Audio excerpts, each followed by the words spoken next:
Black Dice Gaming. So, we've talked a little bit about tools that you can use in the trade. Things that, as DMs and as players, they'll help you become better DMs and even better players. So I'm going to talk about little tips and tricks. These are things that you can do to make your game better. So the first thing I'm going to mention is the rule of cool. I'm actually going to mention this first because a lot of people, they get so stuck on the rules that they don't realize that the Dungeon Master's Guide really is nothing more than just guidelines. They're not set in stone. You're not going to get in any trouble by not following a single rule. That's why rules lawyers don't really work, because the rules of the world are the rules of the world that they're in. So my suggestion is follow that rule of cool. Not just a DM, allowing things that sound rad or that sound dope to come on in, but even as a player.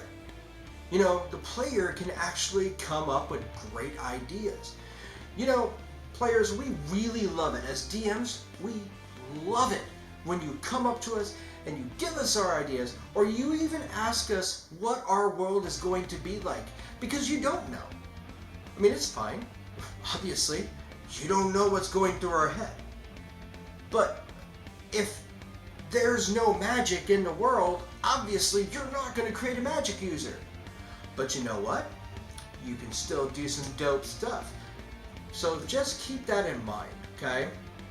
The second tool that I'm going to ask for you guys to use, it really does help, is just relaxing. It's a game. We're all having fun. You don't play Monopoly, and when you beat the person, you don't foreclose on their house. So just relax. It's a game.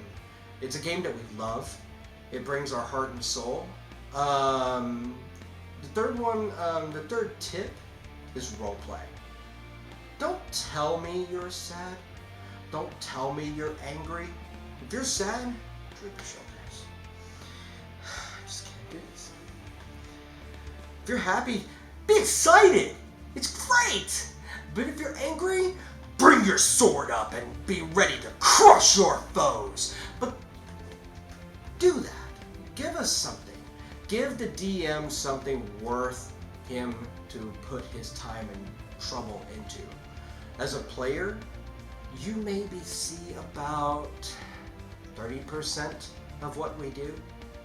So feel free. Add in. Make yourself part of the story.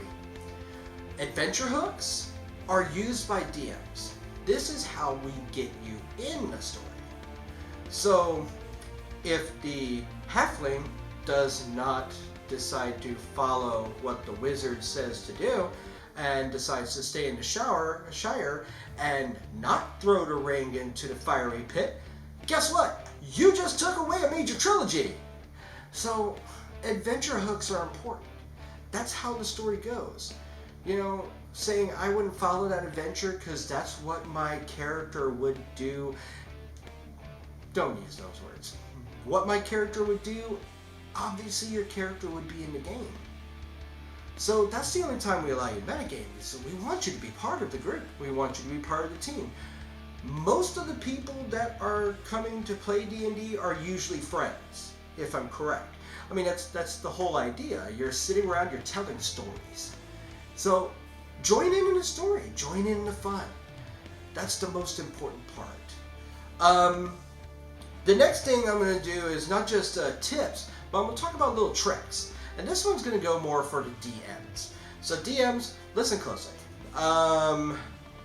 In my experience in Dungeons & Dragons, which has been quite a lot, I could tell you some interesting stories and some interesting things that have come about. So the first thing we're going to talk about in that case is we're going to talk a little bit about what Mr. Crawford stated in an interview, where they were interviewing him about different things that were going on in Unearthed Arcana, and one of the questions that was asked was if you're bringing in a gunslinger feat, are you going to be bringing in guns? I hate to tell you this, but if you own this book, and you own this book, you know that they actually have already had them. Guns have existed in Dungeons and Dragons since the first 3 books. That's right, not just the Eberron that came out, but even the Dungeon Master's Guide. So the firearms rules, they can be found in DMG, which is Dungeon Master's Guide, in page 267. In there, it tells you about ammunition, burst fire, and even reload. It tells you how to take care of the gun and how to use it. Not just that, but it tells you what type of guns are available. You know, you don't just have flintlocks. You don't just have archaic weaponry. You can choose modern weaponry. You can even choose things like antimatter rifle and laser pistols, because they even have that in the DMG.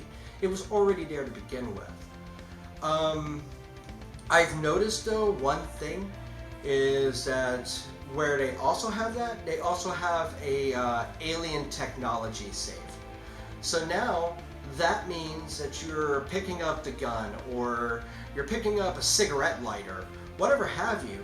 It's not something that you normally use in Dungeons & Dragons. The half-orc is not going to know how to use those items. So they have a chance to fail. And if they fail hard enough, they break the item. It's no longer useful. But that's okay. It gives a little bit of fairness to the play, because those are very damaging weapons. The next thing is explosives. That can be found in the same page with 267, and that is where you get your dynamite, but not just your dynamite and your gunpowder. It also gives you your frag grenades, your smoke grenades, and even gives you an option for a grenade launcher. So awesome! I can't wait to pelt people with grenades. So, are we going to use them all the time? That depends on you, DM. It doesn't depend on the player. It doesn't depend on anyone else but you. So please, take a look, read the words, try to get them in the game. I actually didn't know they existed myself.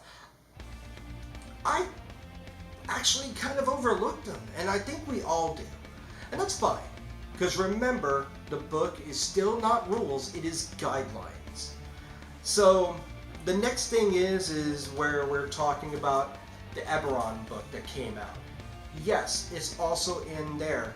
The Artificer class has a subclass in it that allows them to create weaponry. This is things like an Eldritch Cannon, or an arcane firearms, or even explosive cannons. So keep that in mind, because yes, those things are great. Let's just say you don't want to use an Artificer. Are there any tips and tricks? Sure, there are tips and tricks. There's tons of them. Now, homebrew, let me break this down as nicely as possible. Heck, no, forget it. 10% of them. That's it. 10% of them maybe work. So, DMs, if you want to bring in homebrew, play test it. 90% of the times, it's going to be crud, and you're not going to like it, and it's not going to be something you want to put in game. That's fine. Don't put it in game. Players, if you want something that's obviously homebrew, brought in, bring it to your DM. Give them time to find out if they're willing to allow it. It's fair. Places you can find homebrew items. I've seen people look on the internet and Google. I've seen people do Reddit lists. Some of them are on there. I actually like using Pinterest because it also gives a picture with them, so you can kind of know what you're looking at. In fact, one of my favorite homebrew items I actually found on Pinterest, and I think if I give you the exact name, you can find it yourself. It's called the Ace of Spades. This is a shard gun. Let me explain how a magic shard gun works. The energy output that is put from the gun basically is the power that you created it with. So if your shard gun shoots fire, it's fire damage. If your shard gun shoots lightning or electricity, it's lightning damage. Some people use force. Heck, if you want to create a vampire hunter gun, create one that shoots radiant damage, and now you can basically take out any undead that comes in your way. Nice. So, how does a shard gun work? A shard gun works in a few different parts. First of all, it's the damage that it outputs. There are two different kinds of ace of spades. There's actually the D6, which is a pistol, and a D8, which is a rifle. It has a reload feature, but the reload feature is not the same as you would with an arrow or even with a revolver. It's all about the die that you roll. So let's say you're using the pistol, and the reload factor is 1, and you roll your D6. As long as your D6 does not say 1, you don't have to reload it. It's a magical weapon. If it says 1, now you have to reload it, and now you're in a problem, because do you have any extra cartridges? Are you able to find the cartridge so that you may be able to keep this weapon working? There's a lot that lies in heavy firepower, decently drastic negatives. So keep that in mind when you do that. I've seen this work in game, and it's actually been a lot of fun. Another one that I've done before, and I found out later, sorry DM, this was my fault, is that I took a ring of enlargement, put it on the end of a pistol, basically a flintlock, fired the flintlock, out came cannonballs, because it enlarged the ball that was expelled from the explosive force of the gunpowder. Awesome! So now I'm shooting cannonballs at 30 range? That's great. I found out that in order for you to use a ring of enlargement, you actually do have to be wearing it. So, yes, just putting it on the end of a barrel and saying a magic word does not count as wearing. Sorry, DM. But like I stated in the beginning, rule of cool, it was amazing. I mean, you're blowing apart doors with a flintlock. It's awesome. So the next one is a doomsday device. I actually created a doomsday device that actually worked in one of my games. I was playing a gnome. One of the few times I didn't decide to play a halfling. And the gnome was a little bit of a tinker, and he didn't really have much to do with the party. The party kind of went on their own. He didn't have a lot of fighting skill. It kind of sucked. Until one of them gave me their bag of holding. And that's where the fun came in. A bag of holding can hold a lot of loot. They wanted me to be their loot carrier, since obviously I was not going to get into fighting. If I wasn't going to get into fighting, that means I'm not going to die. So because I'm not dying, now I can keep their stuff. So when I went into the town, I bought a box and a piece of string.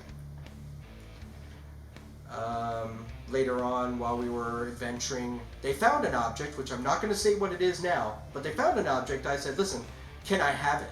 Since obviously no one looks excited about it. They're like, yeah, go ahead, take it. So the big bad evil guy, BBEG, was standing in front of his throne, and he was giving his monologue as my small little gnome walks up to him and says, listen, all we want is peace. Mind you, all the other people in back of me are like, what the heck is this dude doing? I was like, all we want is peace. We just want to give you a gift, and we want to be just left alone. I passed the persuasion. He took the box. I stepped back. He opened the box, and now I'm going to tell you about the item that they did not want. While we were adventuring, they found a portable hole.